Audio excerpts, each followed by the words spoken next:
It's Tuesday, September 20th, 2016, and here are the stories we're covering. The launch date of the new Star Trek TV show has been announced, and we'll have the info for you coming up.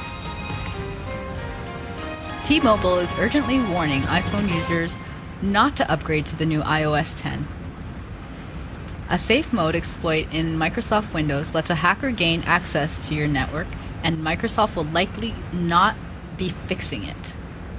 For the first time ever, a video game YouTuber has been charged for promoting in-game gambling. Eee, that's rough. And someone has built the tiniest MAME cabinet in the galaxy. This big? These stories are coming up right after. Don't go anywhere. I love it. Jeff Weston, Yeah, man. you're building a brand new, beautiful website, What? aren't you? No. Am I? Oh, you're a terrible actor. What? This is where acting comes into play. Oh, I didn't know we were acting. You're supposed to act. Okay, fair enough. All right. Yeah, I'm building a really cool website. Are you building a really cool website? You need hosting. One of the things about a hosting account is you don't want to have limitations put on your website. It's true. How much hard drive space do you have? How many email accounts? How many domains can point to it? Well, we've got an amazing deal for you. For a very limited time, cat5.tv/dreamhost, for just $5 and a bit of change per month, you are going to get unlimited website hosting, unlimited email accounts on that hosting service. You are also going to receive a free domain name. Ooh. So your own .com, Nice. to put that amazing website that you've been working on It's on true. there. If you want to build a WordPress site, fine. Sign up, cat5.tv/dreamhost. Just don't put Panama Papers on it. Just don't do it. But hey, it's a great deal, folks. Best deal you're going to find. $5 and change per month.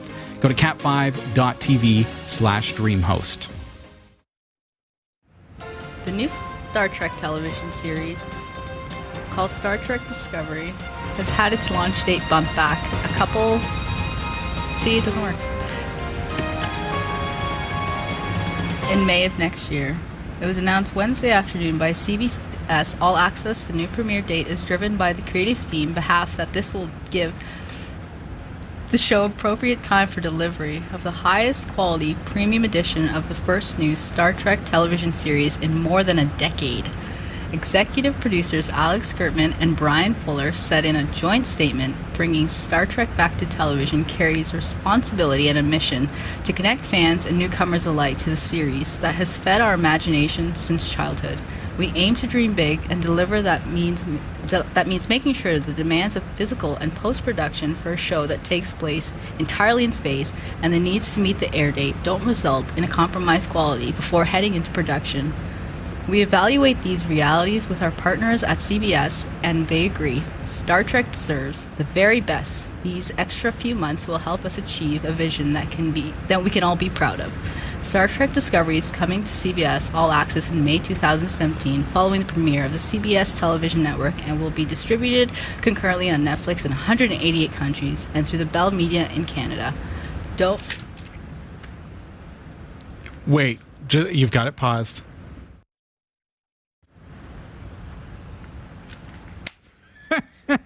You're getting the hang of it. Yeah. That teleprompter is crazy. Good speed?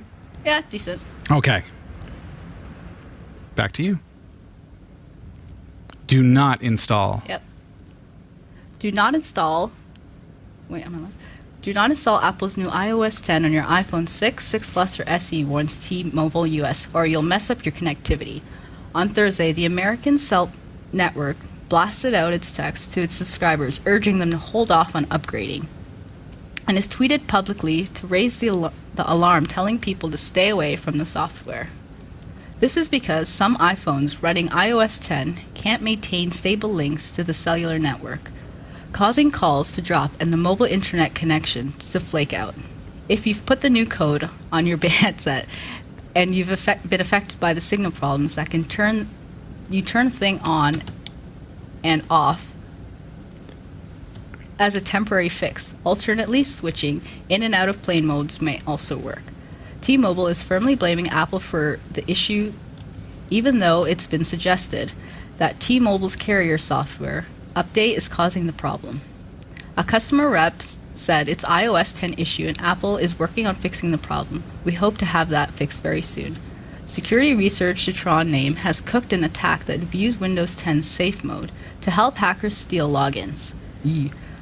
The CyberArk man says remote attackers need to have access to a PC before they can spring this trap, which involves rebooting a machine into safe mode to take advantage of the lesser security controls offered in that environment. Once in safe mode, logins can be stolen, and otherwise, with defeated past the harsh lateral techniques, can be used to compromise other networked machines. A fake login screen can be shown using the COM object techniques to manipulate and Eliminate the... eliminate boot and cloak safe mode using then types in their credential, assuming normal reboot will hand their logins to attackers. Name says once attackers break through the perimeter and gain local administrator privileges on an infected Windows-based machine, they can remotely activate safe mode to bypass and manipulate endpoint security measures. In safe mode, the attackers are able to run free tools to harvest credentials and lateral movements to connectivity system, all while remaining undetected. This exploit can also work in Windows 10 despite the presence of the Microsoft Virtual Security module. Apparently, Microsoft will not fix the attack vector since it depends on hackers already having access to a Windows machine.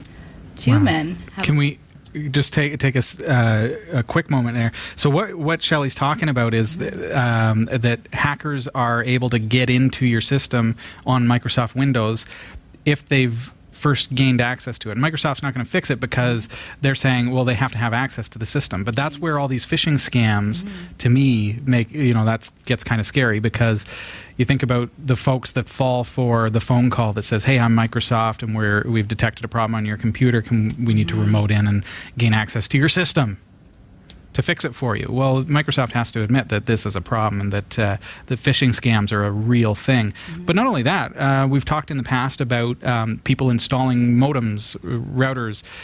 You get a new modem from your ISP for your internet service, and it's got all the default passwords set up. And unless you manually change those, other people can gain access. Yeah, and if they've got access, they can get into your Windows machine.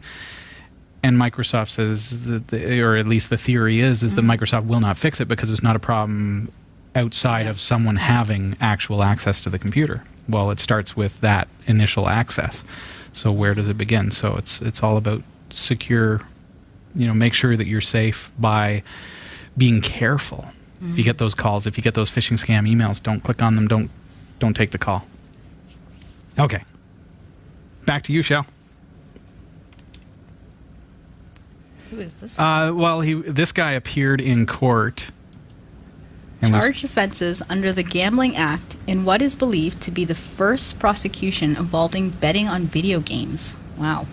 Craig Douglas and Dylan Rugby, who are both from Essex, are charged with promoting a lottery and advertising unlawful gambling. Mr. Douglas makes gaming videos on YouTube under the pseudonym Nepenthes. Yeah, Nepenthes. Nepenthes. There we go. We'll say. He is also charged with inviting children to gamble. Ooh. Yikes. The two men appeared at Birmingham Magistrates Court. The case has been adjourned until October 14th. The Gambling Commission, which brought the prosecution, has been looking into the rise of video game gambling. It is warning parents that children can be drawn into betting so-called skin virtual goods, such as weapons or clothes, that are features of many of these popular games. It has been estimated that the global market in betting on video games is worth as much as £4 billion? Euros. I don't know. Pounds. Behold the tiniest MAME cabinet in the galaxy. The world of MAME cabinetry? Essentially, a subculture of arcade lovers who build amazing cabinets for their emulators. The goal is usually to either recreate the arcade games, or build something really wild. Adafruit built something really wild. Originally a weekend project, this main cabinet is a few inches tall and uses a screen about as big as a thumbnail. Wow. The kit is far from complete, and the screen too small to really be usable for most games. However, with a little downsampling and some judicious, Judicious. nice word, Sorry about that. game choices, you can play some Pac-Man or Dig Dug in this minuscule machine. The cabinet uses 0.96 inches or gigabytes OLED display and a Raspberry Pi Zero. Oh, this is great. The creator Philip Burgess uses a tool called NanoScreen to downsample and display the game frames on the tiny screen. Big thanks this week to Jeff Weston, Roy W. Nash, and our community of viewers for submitting stories to us. If you found a news story you'd like to send, email it to newsroom@category5.tv. For all our tech news with a slight Linux bias, visit the category5.tv newsroom at newsroom.category5.tv. For the Category 5.tv newsroom, I'm Shelley De Silva.